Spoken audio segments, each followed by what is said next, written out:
The problem and the beauty of believing something is that we create reality from that belief. Possibilities are always there to every single side of the story. The possibility of connecting or disconnecting. Everything comes from the mind.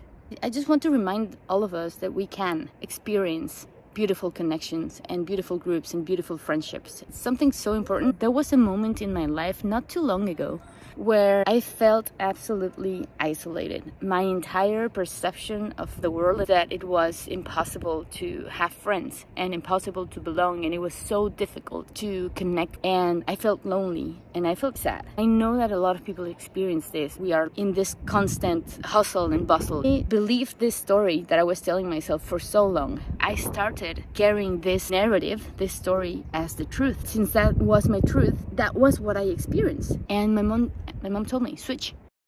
And I was like, what do you mean switch? Yeah, and she was just like, switch. Like, just switch. Every time you feel sad, every time you feel like you don't connect, just switch. And I was like, Mom, you don't understand anything about psychology. You don't understand my sadness. You don't understand how bad I feel. You don't understand how lonely I feel. And she was just like, switch. And she pushed me. She pushed me into the court. And I'm telling you guys, it was the one word. I had to say hi. And then from that hi, I was like, how are you? It was so basic that it felt stupid. Because what's more basic than saying hello? To me, it was just so heavy that people wouldn't say hi to me. Why would people say hi to you if you're not saying hi? Maybe I'm the one who needs to say hi. And when I realized that, I was like, oh, maybe I am the one who's actually lonely because I'm choosing to be lonely. Maybe I am the one, not because I don't desire it, but because I believe that I cannot. To my disbelief, people were like, yeah, sure, come in right away. What changed was not the environment. What changed was how I was relating to the environment, relating to other people and to myself. Turns out they can.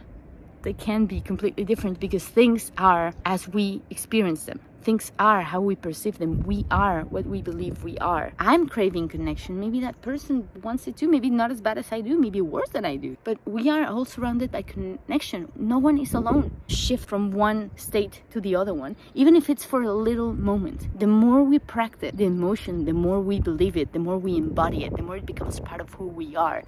And we have the power of shifting our perspective, our perception, our filter. My experience in this present moment, I can change. And I'm like, oh, Mom, you're so wise. Shift.